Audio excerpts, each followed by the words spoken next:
We'll bring this up later. Without satisfaction. Like Socrates, I must go away. I'll endure this infinite offense for your sake, Julian. Yeah. All right. Because God demands it. Or Julian demands it.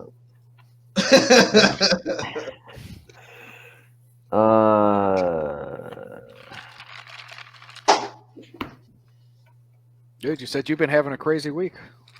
What's up? Yeah. Well. Is it a public craziness or a private craziness? It's a private craziness. Okay. We talk about that after. Yeah. Yeah. Behind the scenes. Yeah, I've kind of had one of those weeks too. Well, so it turns out. So while I was, while you guys were doing all this, I did flip through the day Anima and sort of remembered some of the things that I wanted to ask about. But so I guess I'll start with the day Anima then. When Aristotle says that substance can be said in three ways: substances form, substances matter, and substances the composite. Yep. In what sense are form and matter substance? They're principles of substance. Yeah, you mean the first two, right? Yeah. And you mean in what way is form substance, in what way is matter substance? Yeah. Yeah. They don't fall squarely into the category, but as principles of the category, right? Well, subsistent forms would. Right, but I think what he's talking about are because those would also be substance, right? I think he's talking about those forms which are not the same as substance, and they are principles of the substance without being the substance. That's the way I always read this. Yeah, in the sense of matter, or that which in itself is not this. So are they? Would we say that they're like reducible to substance, or something like that? Reducible to. I don't know if that's right because. I'm checking. I know we say that the powers of substance are reduced to the genus of substance. Yeah, that is what I mean, like reduced to the genus of substance, because they don't fit in a genus on their own, like matter, you know. But we got to understand them somewhere, and we understand them as connected to substance as principle. He does say.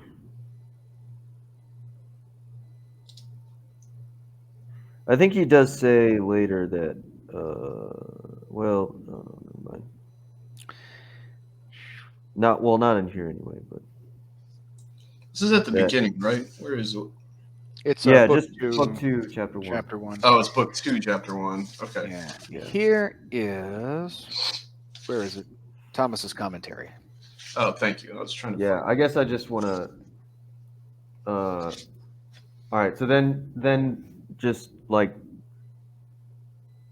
is there precedent for saying that the principles of a substance can be said to be reduced to the genus of substance?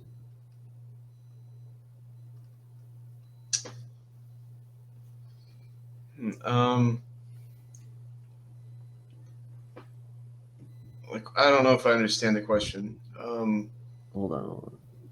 Well, I guess just by looking it up in St. Thomas, that's what I'm looking for. Okay. I'm just asking if anyone else has said what you're saying, Joe. Oh, you don't trust me?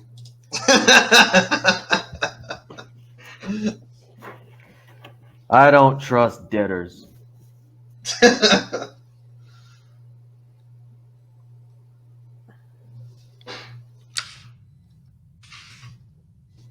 Yes. To be noted here, according to the teaching of Metaphysics 7, there is this difference between defining substance and defining accidents, that in the former case, nothing extrinsic is included. Right? For every substance is defined in terms merely of its material and formal principles, but in the latter case, something extrinsic to the thing defined is referred to, that is the subject of the accident in question. Yeah. In the same way, no form as such is complete in kind. Completeness in this sense belongs only to the substance composed of form and matter, so that the composite substance definition is complete without reference to anything else. Yeah. Now, here it is. The second distinction alluded to is that of substance into matter, form, and the compound of both. All right. Matter is that which is not as such a particular thing, but is in mere potency to become a particular thing. Yeah, that's helpful.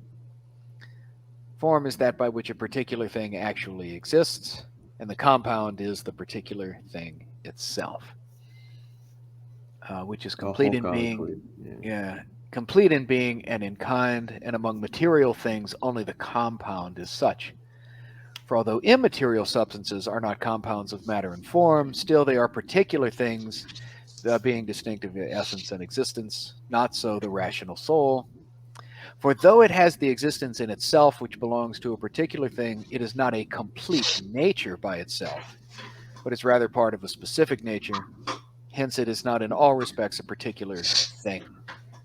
Matter then differs from form in this, that it is potential being. Form is the entelechy, or actuality, that renders matter actual, and the compound is the resulting actual being.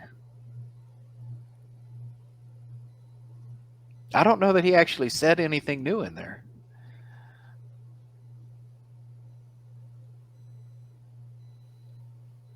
What are we talking about? We're just asking what he means, I think, when he divides substance into form, matter, and the composite. Yeah, I think he's got to be talking about Joe, you said it. The principles of They're principles of the composite.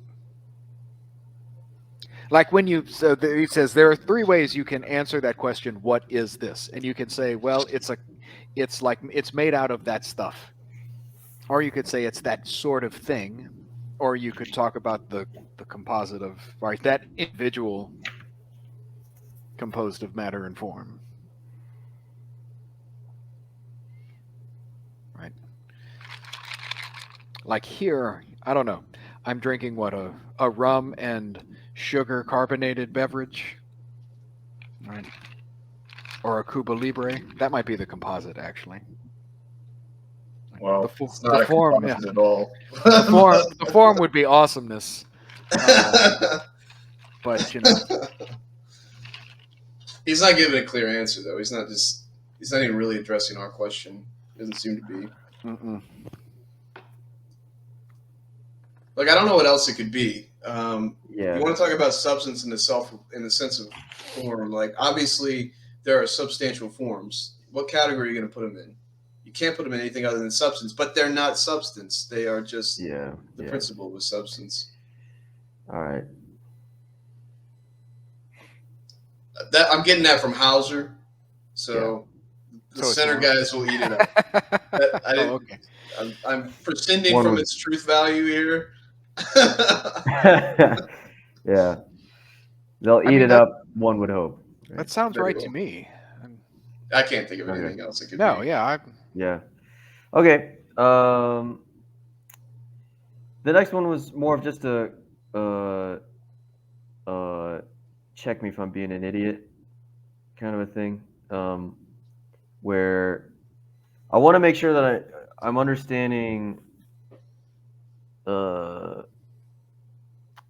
where like his argument for why the soul can't be a body, which is pretty soon after that.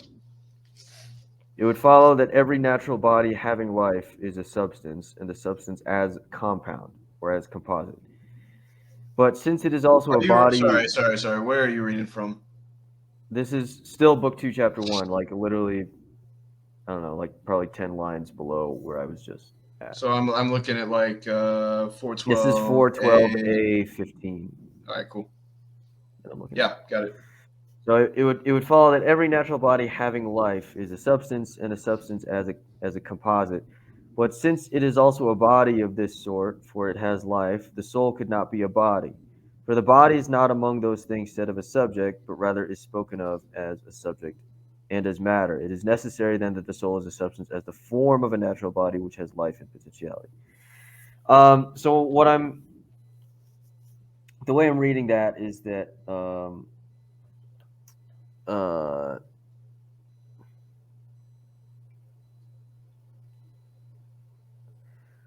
when we're speaking of body in this sense, or a body having life, we're speaking of life being something that exists in a subject, in this case, body.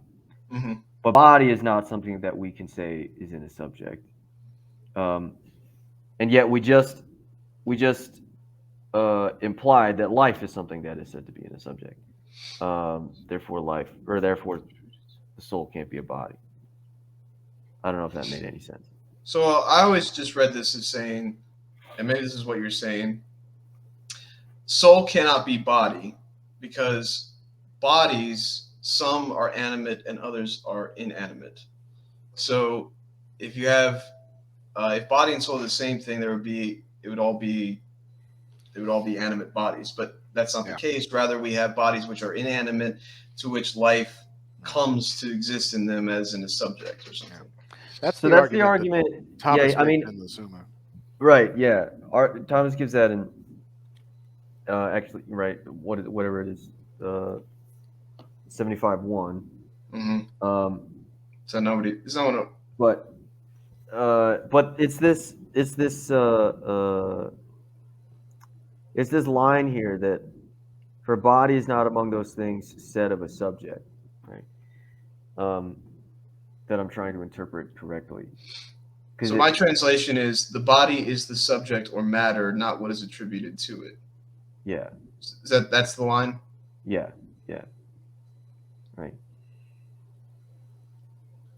So body is not something said of a subject.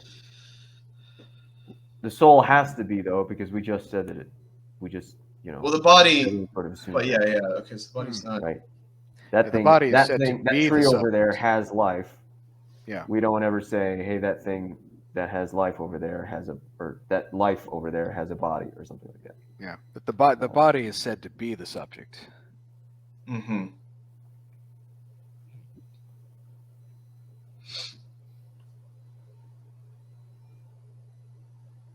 What does your translation have again? One more time. For the body is not among those things said of a subject, but rather is spoken of as a subject and as matter.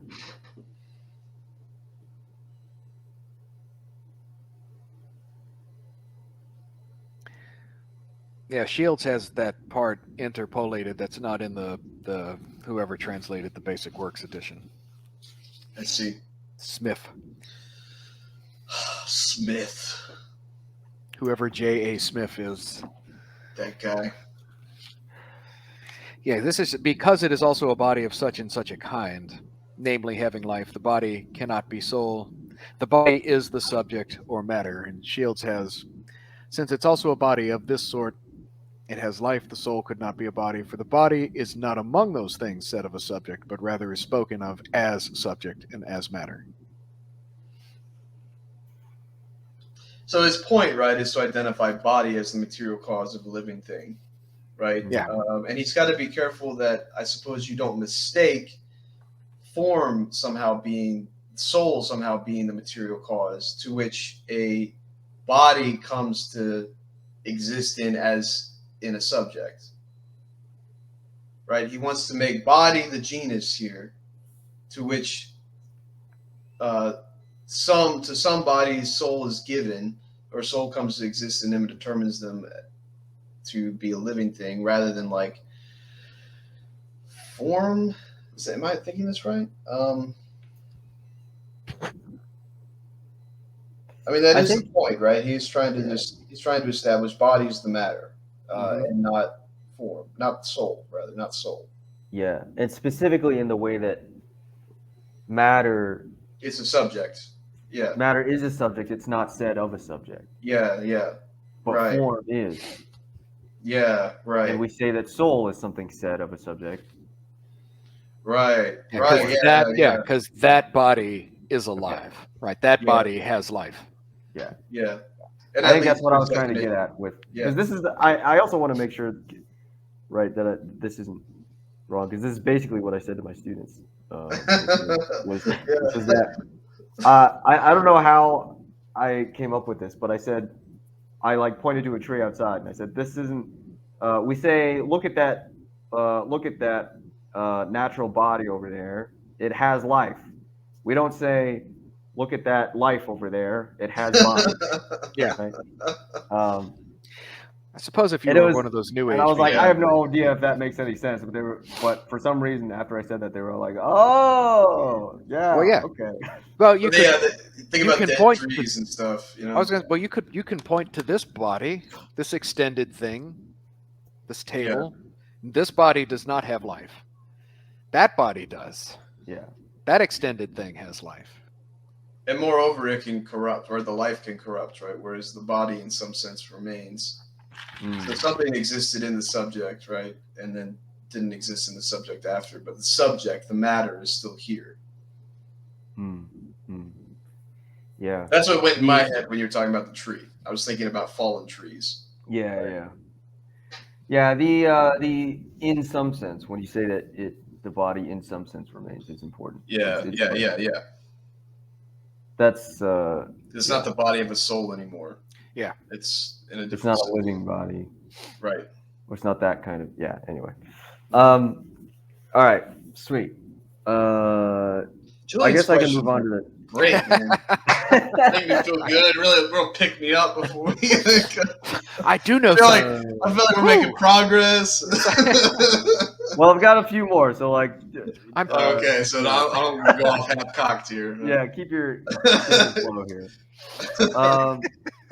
So I guess I can move on to the treatise on man now. Nice. I just want to clarify what exactly subsistent means. I just want to make sure. Damn it, Julian. I think I understood it at some point, like 2 years ago or something, and now I don't know anymore. Well, I mean, so we can start with the basic definition, right? I would love that. What question is? I don't really deal with this in my classes, so I'm not as. I don't have it starts. The prima par 75 is the start of the treatise. Which question, though? Well, it's 70. 75-2. Whether the human soul is subsistent. Yeah. Okay. So something that subsists exists in itself and not in another, right? In itself and not in another. Yeah. That's the first mark of substance. That's yeah, and that helps. But he does. I think Thomas does say. Isn't the human soul subsistent though? That like a hand is said to be subsistent in some sense. But I could be thinking of something else. Oh yeah, no, so it's in some sense. Reply to the objection to objection 1, right? So the objection says that whatever subsistent is said to be a hoc aliquid. But the soul is not but the soul is not a hoc aliquid, but rather it is something. Wait, what? Oh, sorry. It's not the soul that's a hoc aliquid, but rather what is composed of soul and body. And then so Thomas says the term hoc aliquid can be taken in 2 ways. The first sense is taken for any subsistent thing, whereas in the second sense it's taken for a subsistent thing that is complete in the nature of some species. The first sense excludes inherence of the sort that belongs to an accident or material form. The second sense excludes, in addition, the incompleteness that belongs to a part. Hence, a hand could be called a hoc aliquid in the first sense, but not in the second sense. Yeah. I don't know what that means. Yeah, because why would a hand be called complete in its specific nature? No. It's hands. That's the example. The hand is not complete in its specific nature. Yeah. And neither is the soul. Right. That's the analogy. Yeah. So the hand is a subsistent thing. Sure. Okay. Right. That's just weird because it doesn't exist independent of Like it's not. It's a part. It's weird to think of it as a subsistent thing. I mean, certainly it is a thing, and it belongs to a subsistent thing. But it's weird to think of it as a subsistent thing. Do the parts of a subsisting thing have to be subsisting themselves? It's like it subsists, but through another, through a subject or something, right? And subsisting through another seems like an oxymoron, at least, you know. For any subsistent thing. Yeah. So like my hand That's does the first exist. My hand does exist in itself, right? There it is. I see it. But in itself, I mean, there it is, right? There's my hand. this is so unclear that in the categories Aristotle wants Like to there's something. understand, he's not talking about parts, doesn't he? Like there's something different if I were to talk about there's my hand, right? That, and I can say that that's a subsisting thing as opposed to like my extreme whiteness, right? It's pretty extreme. I think it subsists on its own. My whiteness is so intense, it subsists on its own, right? But it's like that very, like, I don't know, maybe I'm just used to thinking about it that way. Like that seems much more clear that only exists in my self, like as, right, just as that accident. But my hand, Well, like, does everything which exists then? No. Yeah, so you don't want to talk about accidents. That's what we're excluding with the first one, right? Yeah. So we're not talking about anything which exists, but things which exist in a certain way. yes. And what precisely is that way? Mm-hmm. Is it just belonging to the category of substance? I think, well, that's the first. I think that's, you have to say that, right? Anything Is that- subsistent belongs. Is that to it, the though? Is that well, the ratio? anything subsistent belongs to the category of substance, right? Yeah, I think so. Yeah. I think of it course, has of to. course. Yeah. Yeah. If it subsists, it's got to be a substance. Yeah. Yeah. Okay. Yeah. I know Suarez uses the phrase about standing outside of its causes, and I don't know if that helps any. But So the brown of my skin color is not subsistent. no, Right. no, And that's because it requires your bodies. my brownness can't be reduced, or there's no sense in which my brownness can be reduced to the genus of substance or something like Yeah, that. it certainly can't. But my hand can, Can it? insofar as I'm a whole, maybe. As a part of substance, then.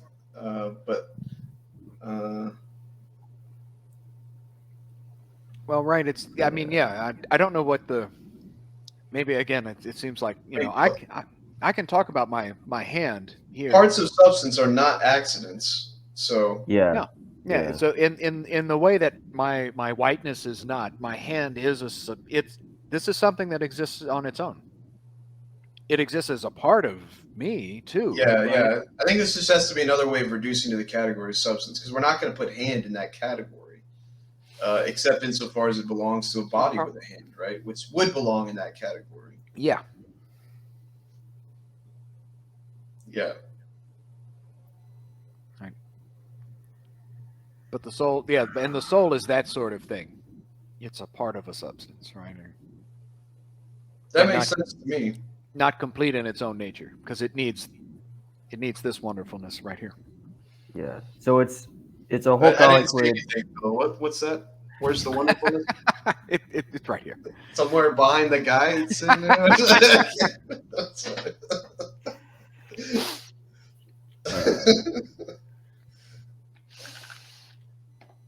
Okay. So as long as something, if something is part of a whole, and the whole is a whole colloquid. Yeah, if it's part of a substance, I think you have to, don't the subsistent. Yeah, I think the parts of a substance have to be subsistent. in the first sense here, but not in the In second. the first, yeah, in that first sense, not in the second sense, because That they're really not is the complete. difference. We're talking about parts and wholes. Like that's the whole point of the second one, right? Is that it's a complete specific nature. Yeah. Whereas the second one includes the incomplete. Oh, sorry, the first one includes the incomplete. Yeah. Okay. All right. Good. Yeah, because that the soul is subsistent is, of course, like there's a reason why that comes so early in the treatise on man, because he needs to use that later. For example, when he when he asks whether the soul is corruptible, he uses as a premise the fact that the soul is subsistent, right? Because because the first thing he says is that something can only be corrupted either per accidens or per se. It can't be corrupted. Anything subsistent can't be corrupted per accidens. So if the soul, because the soul is subsistent, it can't be corrupted per accidens. And by the way, I'm assuming that something being corrupted per accidens just means that it's corrupted because something else is corrupted. Yeah, I think so. Does that seem right? Okay. Like the whiteness of a paper being burned. Right. Okay. So the soul can't be corrupted that way. So if it were capable of being corrupted, it could only be corrupted per se, but that is impossible, and that's the one I can't remember. Does the hand corrupt per accidens or per se? That's a good question.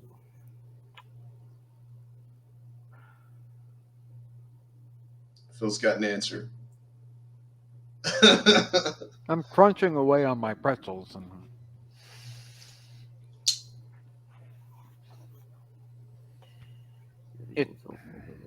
I don't know. I was thinking. So when a hand corrupts, right? I think so. I think you would say, right, when the hand corrupts, like when if you were to cut off my hand and it ceases to be a hand except equivocally, right? It seems to corrupt substantially. That's per not. se, you mean? Yeah, that's not a hand anymore. Whereas the whiteness actually remains in the hand, and that will corrupt accidentally as the body. So because of the holes to which the hand belongs, I think so. Then the hand corrupts. Or when the hand loses its unity with the hole, the hand corrupts, even though the hole persists. But that part. Yeah, I guess it's certainly not per accidens. Well, the reason why you might think that is because you say the body has died and the hand was defined through body, so through the death of the body, you've no sense of hand anymore. Yeah, well, when the whole corrupts, all of its parts corrupt, right? Yeah. It's the corruption is together. It's a one act of that's the key, right? Yeah, it's not like the whole corrupts and then the parts gradually corrupt. Despite what the biologists say. Wait, sorry. Say that sentence again. That the corruption of the whole body is a one act and would include the corruption of the hand, right? So per se, not per accidens. Yeah. They are not going to ask you that question. Oh, is this for comps? Yeah. Oh, nice. Okay. I didn't know if we were still talking about stuff you were talking with your students about. I don't know. Oh, well, I'm using my students to help for comps, so it's all. It's all for comps. I did too. It's their only purpose. I did too. So Yeah. Oh man. Yeah, I was explicit about that in a way that like you couldn't get more explicit about it. I literally told them like. Yeah. Well, I told you we did clip out. I did clip out the one we did on Suarez and nominalism a couple weeks ago. It was like an hour-long conversation, just me, Jake, and Pete had. So yeah, I missed that one. That would have been good. I'll clip this out too. All right. Okay, hold on. Yeah. Okay. So I asked this. I've asked this a long time ago, like a year ago, but I just want to get clear on when Thomas is talking about Um, I think it's 76.2. Whether the intellectual principle is multiplied according to the number of bodies? Wait, no. What am I thinking of? Maybe it's. What's the idea? Oh no, sorry. It's the same. It's the same article. Is the. Ah. Yeah, 75.2. So so I just want to be clear, right, that when Thomas says that if the intellect operated through a corporeal organ, its operation would be impeded by the nature of that organ, right? By the bodily nature of that organ.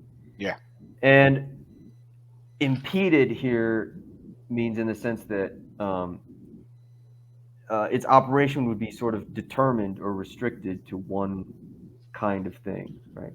In the way that like an eye is restricted in its operation to apprehending color or visible things. If you put on rose-colored glasses, right? Yeah, I don't know about saying determined to one, and it depends on what you mean. Like the pupil could still see many things, but they would just all appear.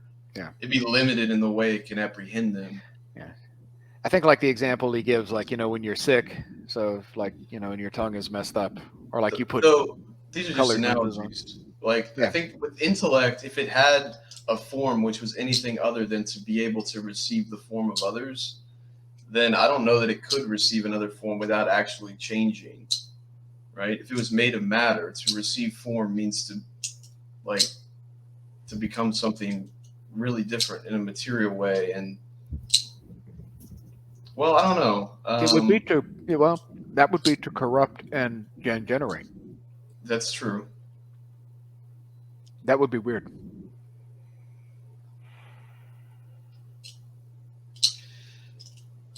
I don't know. What I mean is just what I mean by determined is just that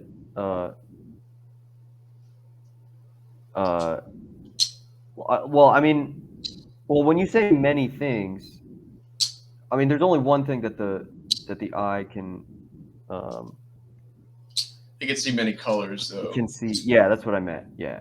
But it's still like the same one sort of kind of thing. I guess it can see the common sensibles as well. And that's the other thing I sort of had in mind. Mm-hmm. Okay. But that's different from saying that, right, in the way that the intellect can apprehend all things, regardless of like their genus or something. Yeah. Well, I mean, so like you can, so the eye or the pupil, right, is designed such that, right, it's able to receive all of those colors. But if you messed with its matter, right, like if you put color into the pupil of the eye, it wouldn't be able to, right? Yeah. It wouldn't be able to see other colors. Yeah. And I think that's the analogy he's making. That like if the intellect was then in matter, right, such that it was actually it would. Well, first of all, that would particularize it, right? It would only be able to perceive or to understand particulars. Yeah. And then that would actually impede it from being able to understand, right, to receive the form of anything else. It could only because it would be in that matter. What's in that it can only apprehend that. Yeah, what it was joined to. Yeah, the particular form which it has generated into or something, right? Yeah. Though, is he really making an argument from the universal in the mind here? Because I don't think he is. He's talking about knowledge of all corporeal things. Oh, knowledge of it's exactly to have the form of that thing. Yeah. Yeah. All right. Without its matter, right? Yeah. So I just wanna clarify the example that he gives with about the glass vase. He says that if some determinate color exists not only in the pupil but also in the glass vase, then a liquid poured into that vase seems to be of that same color. Yep. So in this case, which parts of that example correspond to the intellect, which part to the eye, which part to the all bodies? The intellect is in the apprehender here. It's not in the vase or in the water. Yeah. So the vase would be the affected intellect, the intellect taking on a determined form.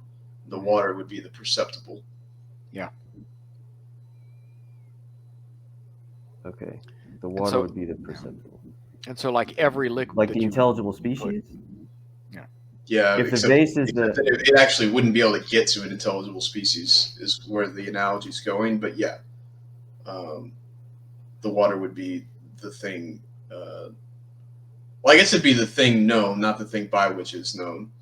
It would, but the reason it couldn't know the thing out there is because it couldn't form the intelligible species. Right, all the liquids would look the same. What's the eye? Being in the colored vase. Analogy? The eye is the knower. There. Yeah, the eye would be, well, what does he say? The pupil and the eye, I think, are really sort of taken together in that example, right? They're not. I don't think they're supposed to be distinct things in the analogy, right? Because the pupil of the eye, when that is affected by a color, then everything appears to be that color. So, okay. I always understood this actually is precisely Kant's problem. Like, this is why, or at least you can see it play out that way. Like, you've got the noumena out there that cannot be known in themselves precisely because the intellect has certain forms of understanding, forms of sensibility that it uses to shape the judgments that it's forming about phenomena, right? And it never actually can know the things in themselves because it's got this sort of content that it works with. It's already shaped in a certain way. And that's what sort of keeps him from being able to have real knowledge. I always read Kant like thinking about precisely this article. Huh.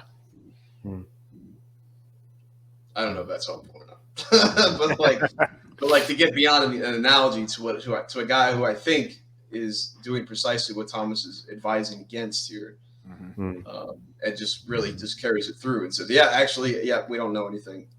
We only know the way our intellect constitutes reality. Yeah. Yeah, that's interesting. I hadn't thought of that before.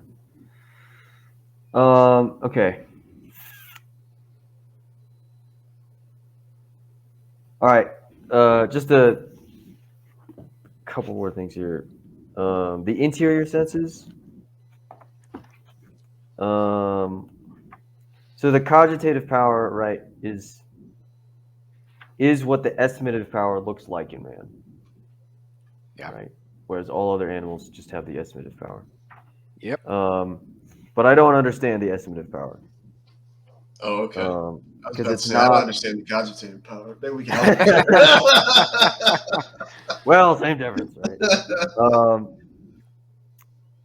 Hold on, let me find it really quick. This is 78.4. Yep. Yeah, the animal needs to seek or avoid certain things, not only because they are pleasing or otherwise to the senses, but also on account of other advantages, uses, or disadvantages. Yeah. Just as the sheep runs away when it sees a wolf, not on account of the color or shape, but as a natural enemy. Birds gathering their straws because it's useful for the nest, whatever. So animals, therefore, need to perceive such intentions which the exterior sense does not perceive. Yeah, it doesn't help that he uses the word intentions here. Which is sort Intenciones. of mysterious. What about the word content? Does that work? If I say like in the external senses, there's certain content, there's color, sound, shape, but the animal has more than that when they form a judgment as to run or to pursue, run from an evil or to pursue a good. And the content that informs that judgment, which we know they make, we can witness it, has to come from somewhere. It needs a principle.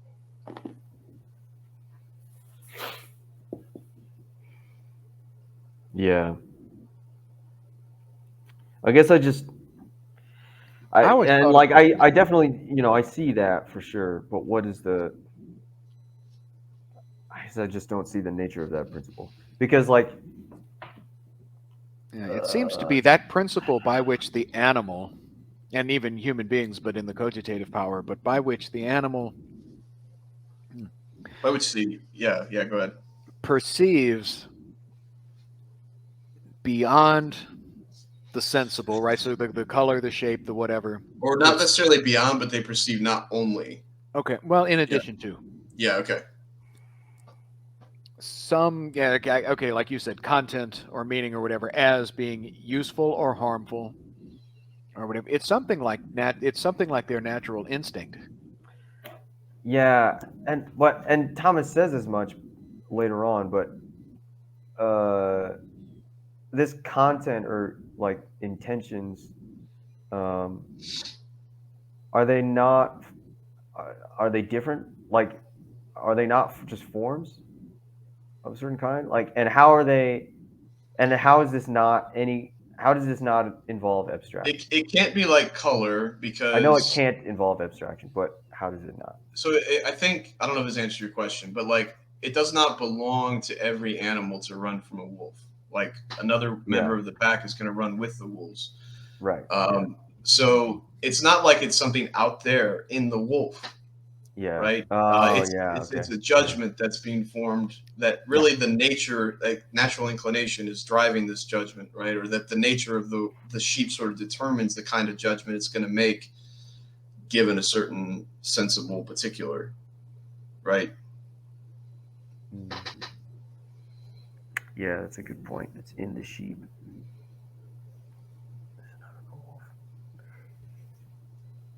Is it kind of like Pavlov's dog in some way, where the dog makes a kind of association? Yeah, well, that's interesting because that involves learning, rather than like he actually is here talking about things which do not need to be taught, right? Doesn't he say that explicitly somewhere? Oh, really? I don't know that he says that explicitly. I was thinking it in really strong terms that just the sheep runs away, not on account of color shape, as a natural enemy. Yeah. Well, I guess the estimative sense then is, well, that's precisely what we are training when we train animals. We want to train them to judge that, this type of behavior is good and this type of behavior is not good. Yeah. So I suppose some of it's automatic, so to speak, but then it can be manipulated. I mean, I could even, I suppose, manipulate a sheep till it runs right to a wolf to be devoured. That'd be interesting. Yeah. Could you do that? Because you really would be overcoming something natural in the sheep. Yeah, I'd be introducing a defect for sure, but that's I'm not sure that something like I don't know if that could. That's what I'm saying is that it's not like materially determined or something. It's not. Yeah, it seems to belong to the formal nature of sheep. But nonetheless, it doesn't need to be taught. Spiders don't need to be taught by their mamas how to make webs. Yeah, they just do, right? It's something formal. It's something that's in the nature of that thing to do that act. So I guess if I were to teach the sheep to run to the wolf, I'd have to actually harness its estimative sense in a sense like it has a desire to go to food, and I would have to get it to associate food with the wolf somehow, contrary to its nature. But I would still have to build on the estimative sense that's already working. It's not like all training is that way. Like Winston's training always involves food because that's what his estimative sense always judges as good for him. That's just because he's so defective. He can't learn any other way. I ain't gonna fight you on that one. Poor Winston. Yeah.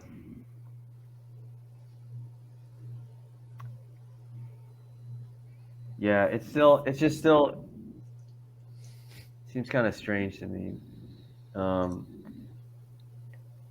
because it's not. I guess it's just kind of strange to me in that it goes. I mean, we use the word like in addition to or not only, but it's because it's not something. I mean, as you mentioned, it's not something like in the nature of the wolf itself. Like when the sheep perceives it, it's not. Yeah, it's not in the Right. sense. It's not in the sensible as sensible. Yeah. Yeah, there's something over and above that. So what is it that the estimative power is doing to make that association? It's something like a quasi judgment. You know.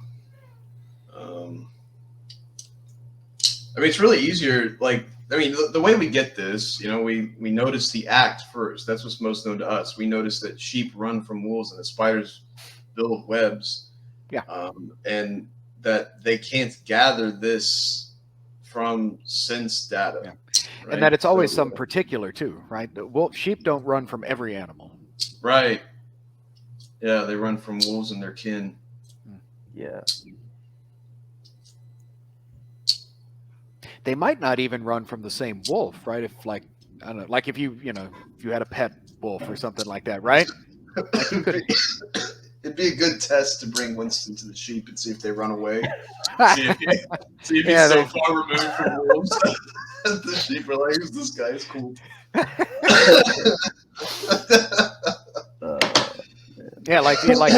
I'm pretty sure if you brought Winston to the sheep, they'd be like, "Nah."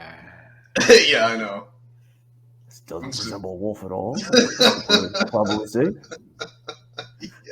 They'd probably go try to help it because it's trying to eat something and then immediately throws it up. That's a silly wolf thing to do. Yeah. Winston be snorting and can't breathe. The sheep would go try to help it. You only knew how accurate of a portrayal you just gave. He's so gross. Okay. Well, that helps a little bit. Thomas also spends like nearly no time on the. Well, actually, okay. I was going to say that he spends almost no time on the common sense. But I don't want to spend more time on that because later when he talks about the cogitative power, he's talking about how this same thing happens in man, but in a different way. Namely, a certain comparison happens in the cogitative power that doesn't happen in just the estimative power. Yeah, those collations. Yeah. And like that sounds even more like abstraction, but it's not abstraction. Yeah, it's so weird. The only thing I can think is like if I were to put two bowls of food in front of Winston, he's not going to in any way measure one against the other. He's just going to go. Whereas I suppose a man can actually compare to individual particulars and decide without using his intellect. Well, that's the difference, right? But it is the intellect that takes up the estimative power, right? Isn't that what makes it not the cogitative power, but not the estimative power, but the cogitative power in men is this power is taken up by the intellect. Yeah, informed by reason. Yeah.